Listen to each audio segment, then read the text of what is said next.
Kethevane Gorjestani, our international affairs editor, joins us in the studio. Kethevane, if we understand correctly, Blinken's first stop on his tour, if you will be Turkey and Greece. However, a major leg is going to be looking at the tensions between Israel and Gaza.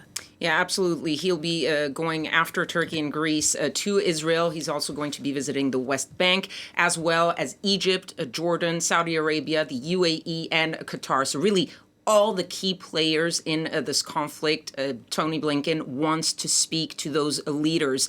And you did mention that one of the priorities for the U.S. was to try to get more humanitarian aid into Gaza. That was going to be the sort of focus of this trip that has been planned for a couple of weeks now. But of course, the recent events in the region, whether it's in Lebanon, whether it's in Iraq, the play of Iran in this and the Red Sea, has sort of shifted the focus to really trying to contain this conflict to where it is right now.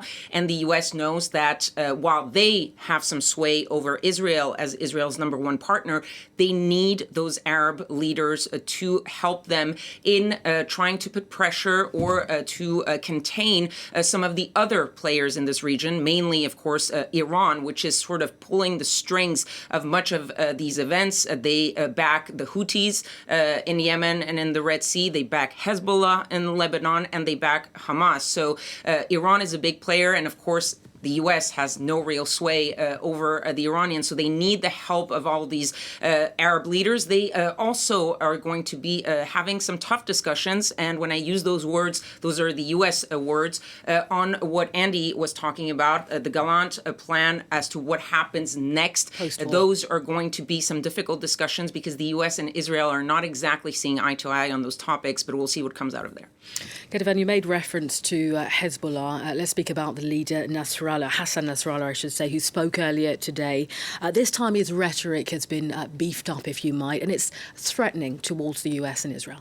Yes, there's been definitely a shift of tone because this is his second speech this week. He spoke first on Wednesday, and he was reacting, of course, to the killing of the Hamas number 2 in Lebanon, in a Hezbollah stronghold. And in Wednesday's speech, it seemed that he was trying to sort of balance things out, trying to distance a little bit Hezbollah and making this seem as something that is strictly between Israel and Hamas, though he did express support for Hamas. But it seemed that he was trying to play both sides, if you will, and not jump right into a conflict. That has completely changed with this second speech.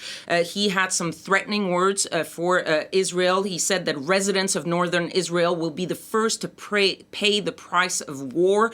He also said that all of Lebanon would be exposed if Hezbollah does not react to the assassination of the Hamas leader, warning that if Israel succeeds in Gaza, southern Lebanon is next. So some warning words from Hassan Nasrallah. We'll see if that really turns into a real escalation of violence on that border. We've seen violence pretty much every day on that border, but it was more of a simmering violence rather than a full-out conflict. Also, threatening words towards the United States, talking about Iraq specifically. He said that this was a historic opportunity to get rid of the presence of the United States in Iraq. So the Hezbollah leader seemingly looking to beef up at least the rhetoric. We'll see if the actions follow that rhetoric. All right, Kethevane, thank you very much indeed.